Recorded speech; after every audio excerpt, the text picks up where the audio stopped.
आज का प्रातः क्लास है 24 जून 1968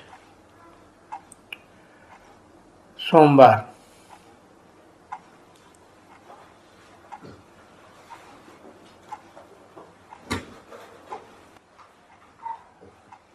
वो यात्रा है मूल वतन की।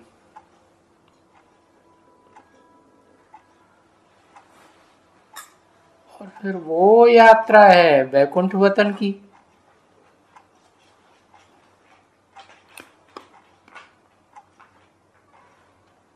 कौन सी पहले कौन सी बाद में?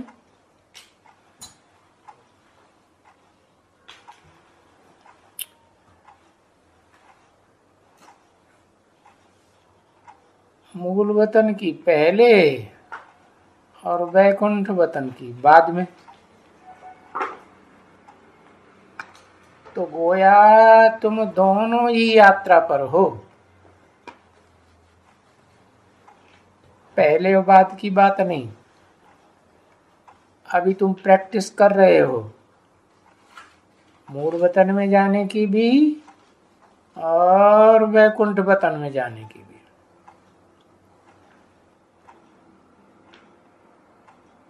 अब ये तो बच्चे जानते हैं कि हमको पढ़ाने वाले हैं ईश्वर। पढ़ाने वाले बहुवचन हो गए, ऐसे कैसे?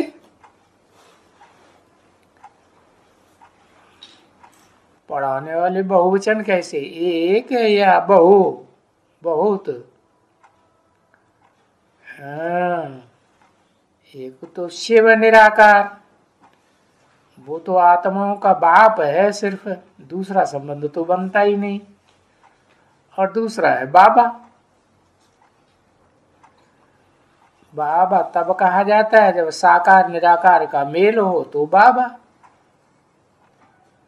चाहे आत्मा और शरीर का मेल हो और चाहे परम पिता और शरीर का मेल हो, तो दोनों आत्माएं, मनुष्य सृष्टि का बाप और आत्माओं का बाप, दोनों ईश मन शासन करता, वर मन श्रेष्ठ, दोनों ही श्रेष्ठ शासन करता है।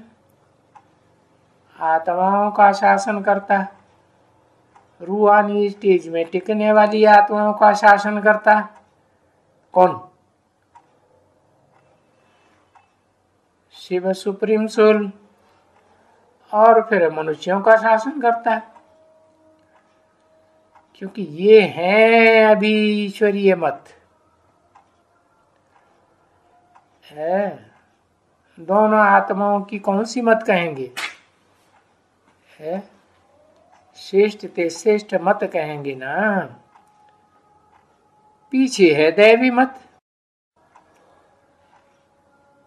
दैवी मत बैकुंठ में होगी ना। तो बैकुंठ की दुनिया तो बाद में, पहले तो घर जावेंगे मूल वतन में। तो आसुरी मत और दैवी मत।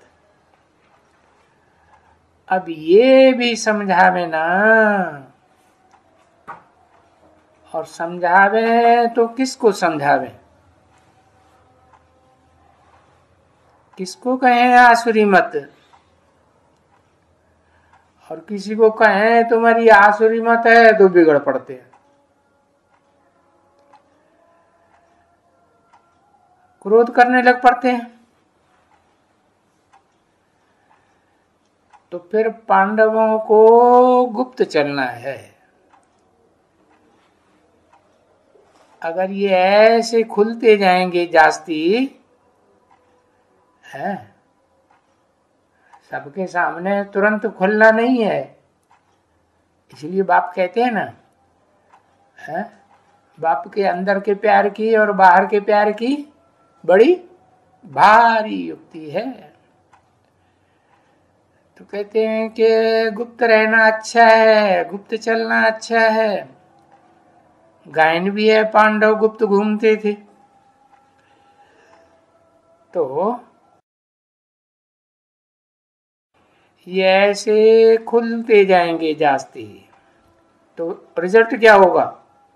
अगर जास्ती खुलेंगे, जास्ती अपने को प्रत्यक्ष करेंगे, तो बिगड़ पड़ेंगे, बहुत ही बिगड़ेंगे। तो समझते तो हैं कि भाई झगड़ा है, हाँ, और ये बड़ा है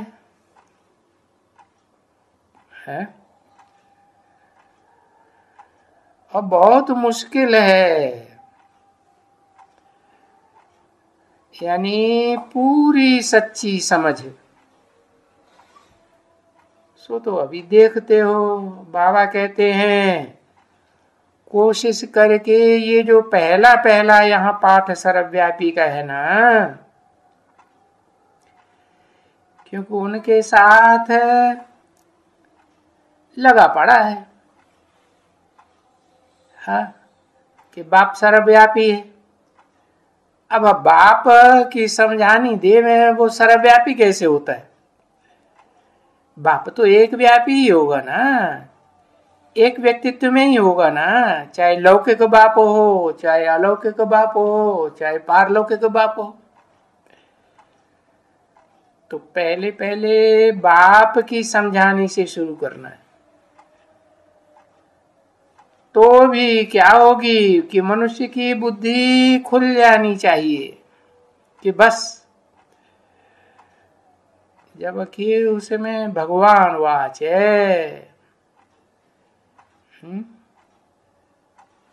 कृष्ण भगवान वाच नहीं है क्या?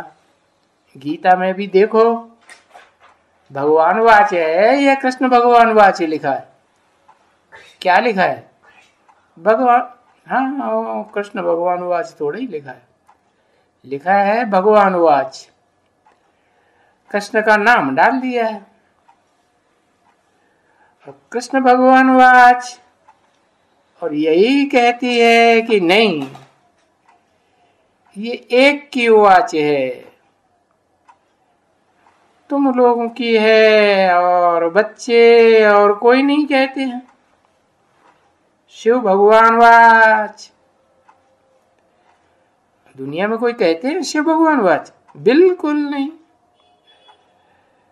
तो उनकी बुद्धि देखो कितनी पत्थर आ गई है, पत्थर की बनी है। पत्थर की भी क्या कहे, अरे ठिक्कर की बनी है। पत्थर में तो ठोकर मारो तो बिखरेगा नहीं, और मिट्टी का ढेला तो एक ठोकर मारो यूं बिखर जाएगा। भोरू मिट्टी का ढेला है,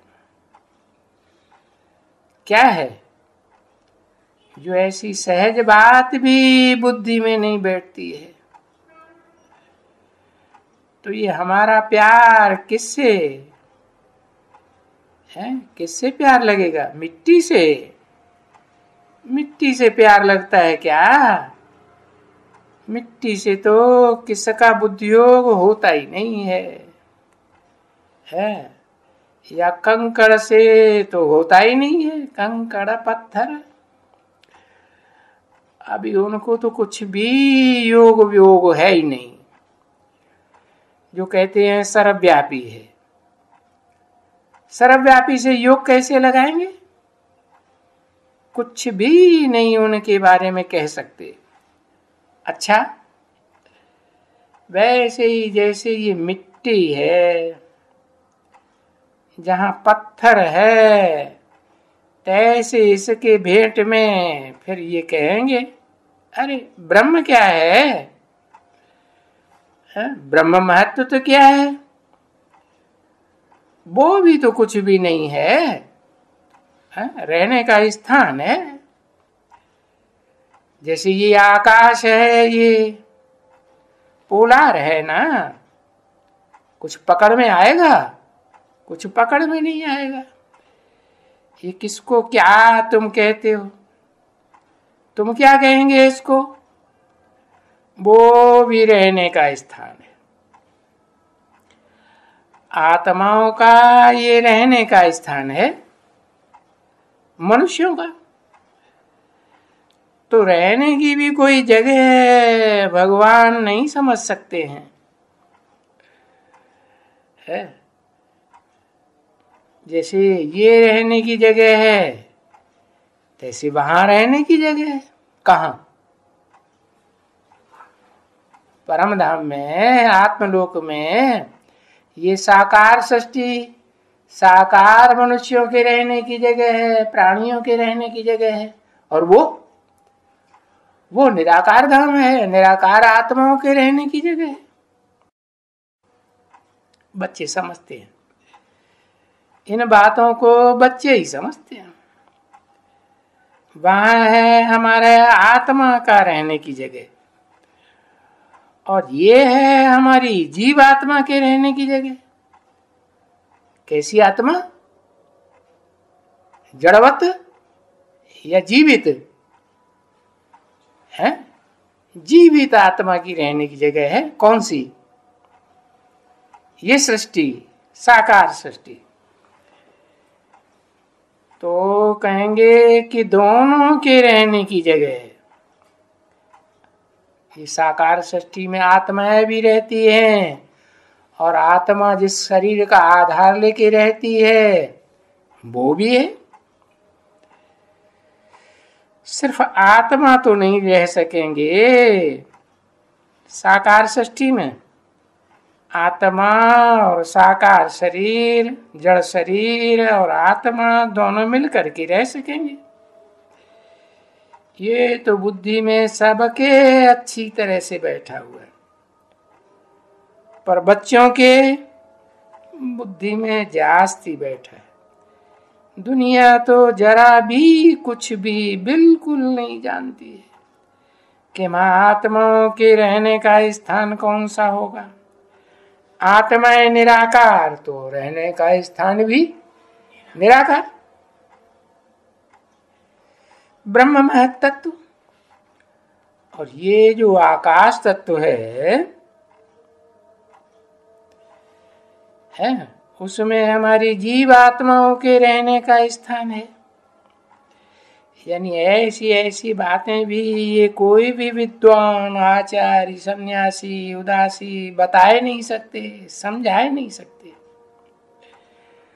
अभी सन्यासी वगैरह भी नहीं जानते हैं, तो आजकल के यहाँ ये जो आते हैं तुम्हारे पास, वो क्या समझते होंगे? नहीं, बस थोड़ा ही कुछ समझ करके और ये चले आते हैं। सेंटर में भी आते हैं, बहुत ही आते हैं, देर आते हैं। तो उनको भी तो बड़ी अच्छी तरह से समझ चाहिए। अच्छा निश्चय बुद्धि बनना पड़े। याद की यात्रा, उसमें तो बहुत ही परिपक्व अवस्था चाहिए। अभी अच्छा किसको भी समझाओ ये बातें, एक को भी अच्छा समझाओ तो जैसे तुम्हारे ऊपर कितना मत्था मारते हैं समझने का। तो कोई दूसरा सन्यासी होगा तभी भी ऐसी बात कोई उनको और ही तुम्हारे से उनको बेवकूफ समझेंगे। समझे ना? बोलेगा इसका क्या माथा खराब कर दिया कोई ने। इतना हम फॉलोअर्स को समझाते रहते थे, वेद ग्रंथ वगैरह। आज ये बोलता है कि नहीं, ये सब झूठे। जैसे वो महायोगी आया,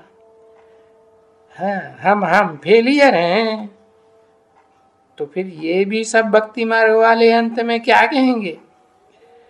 तो ये भक्ति मार्ग में हमें इतने वेद शास्त्र ग्रंथ पढ़े भगवान से मिलने के लिए, और हम तो फेलियर हैं, ऐसे तो जरूर कहेंगे ना।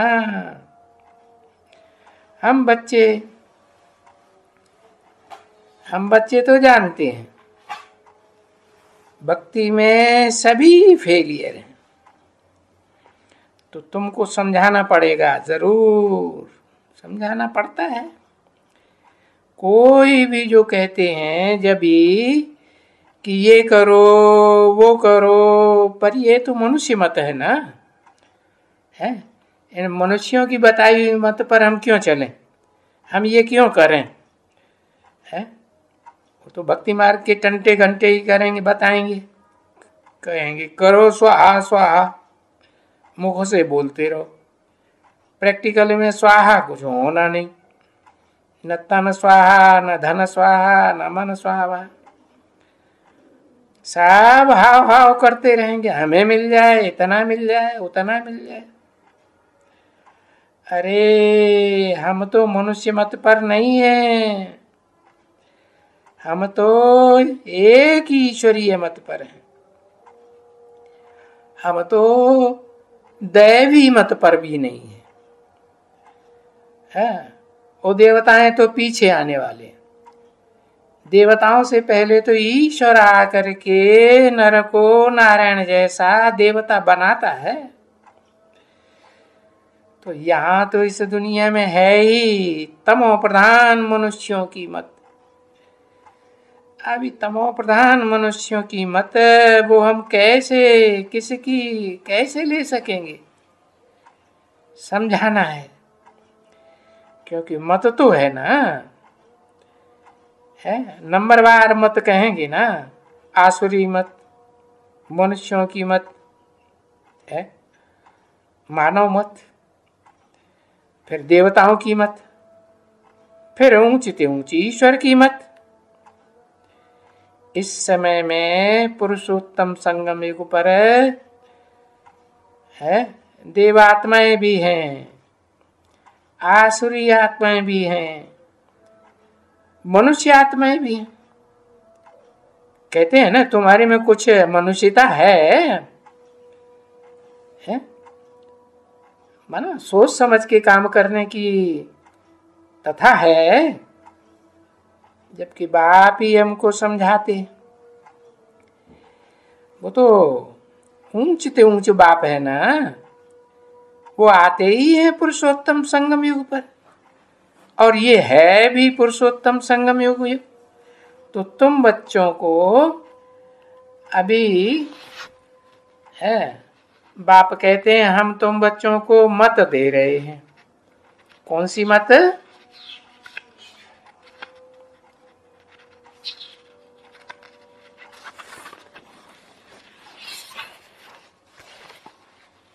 है जो मत हम दे रहे हैं वो ऊंचते ऊंच की मत है, जिससे ऊंच और कोई होता ही नहीं।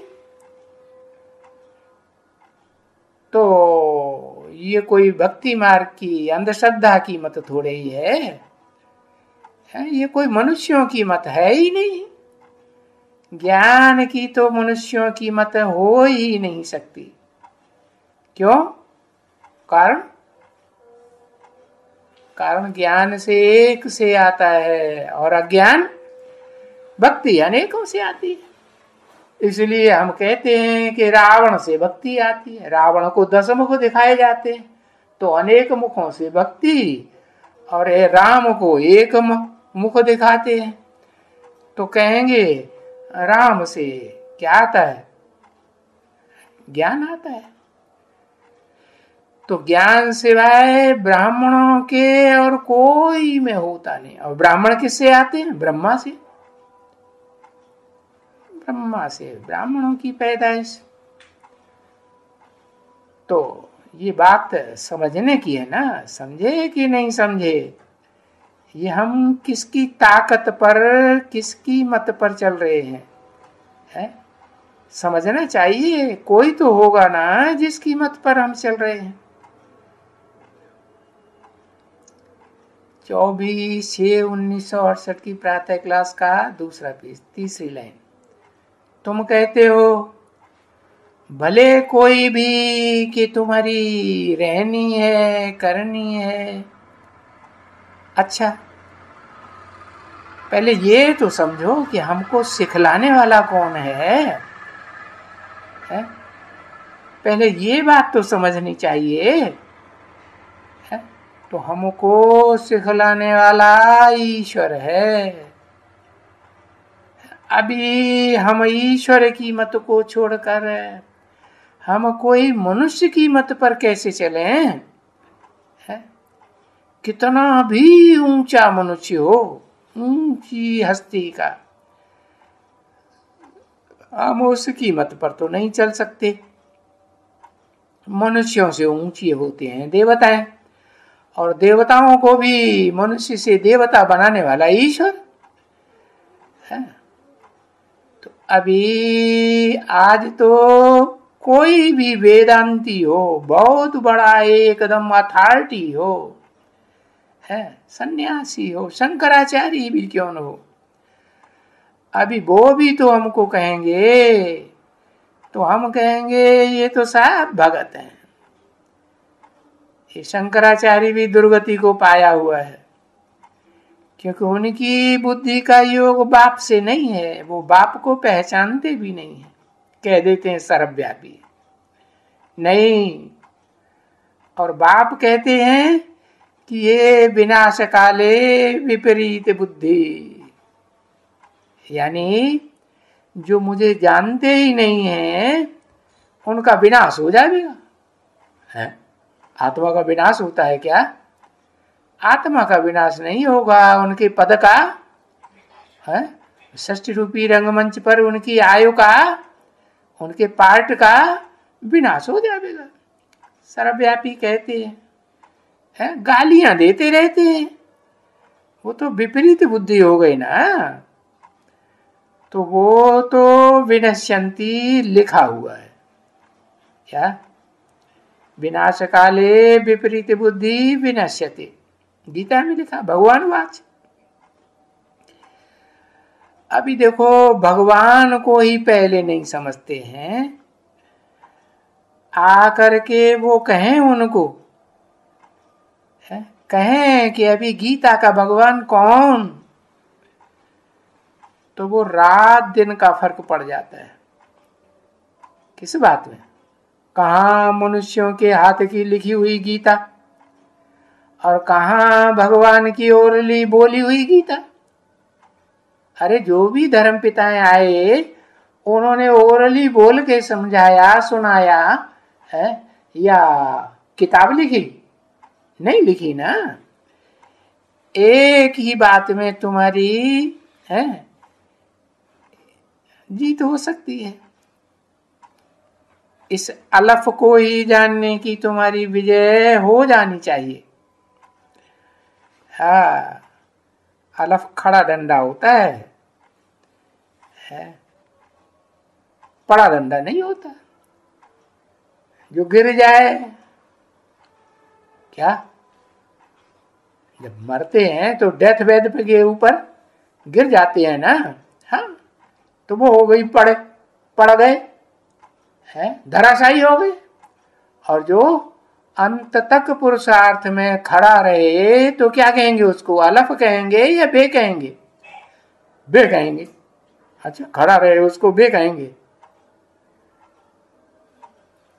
है खड़ा रहे उसको अलफ कहेंगे। उर्दू में जो अलफ अक्षर होता है वो खड़ा डंडा, और बे अक्षर होता है वो पड़ा डंडा। ऐसे कर देंगे तो बे, और ऐसे करेंगे तो अलफ। तो बताया उस अलफ को जानने को तुम्हारी विजय हो जानी चाहिए। अगर तुमने अलफ को जान लिया तो विजय, और सिर्फ बिंदु को जाना तो हार हो जाएगी। सिर्फ बिंदु को नहीं, वो बिंदु टिकेगा किसके ऊपर है? कैसे टिकेगा? वो निराकार को अपना काम करने के लिए, अखूट ज्ञान का भंडार देने के लिए मुख चाहिए या नहीं चाहिए? तो बताया कि मुकर्रर रथ में आता हूं, तो उस मुकल्लर रथ को जो आदि से लेकर के अंत तक खड़ा रहता है, उसको जाना तो तुम्हारी विजय हो जानी चाहिए, परंतु देखने में आता है। ये तुम बच्चे समझते हैं ना बच्चे कि ये कोई नई बात हमारे सामने लिए खड़ी थोड़े ही है, ये स्थापना का कार्य तो होना ही है, क्योंकि ब्रह्मा द्वारा स्थापना है कभी होती है, और क्या स्थापना होती है, किसकी होती है? ऐसे नहीं कि सिर्फ ब्रह्मा द्वारा ब्राह्मणों की स्थापना करके काम पूरा हो जाएगा, नहीं। फिर दूसरी मशीनरी कौन सी चलती है? ब्राह्मणों को देवता बनाने की मशीनरी। तो स्थापना तो नई दुनिया की होगी ना, नई दुनिया में देवताएं होते हैं, पुरानी दुनिया में असुर होते हैं। तो देखो ये ब्रह्मा द्वारा ब्राह्मण ही होंगे ना, और कौन होंगे? जो होंगे वो ब्राह्मण ही होंगे। तो ब्रह्मा द्वारा स्थापना है, तो ब्राह्मणों द्वारा स्थापना हुई ना, है? तो कराते कौन है? ब्रह्मा तो नहीं करते हैं ना, ब्रह्मा तो कोई ये रचयिता ही नहीं है। ब्रह्मा रचना है या रचयिता है? क्या है? रचना है। रचयिता तो बाप है ना। हाँ, तो रचयिता का तो नाम ही है निर्गुण, निराकारी, निर्विकारी, निरहंकारी कहा जाता है। और वो एक ही है, वो निराकार का चित्र देखो, बाकी तो साकार अथा है। ओम शांति।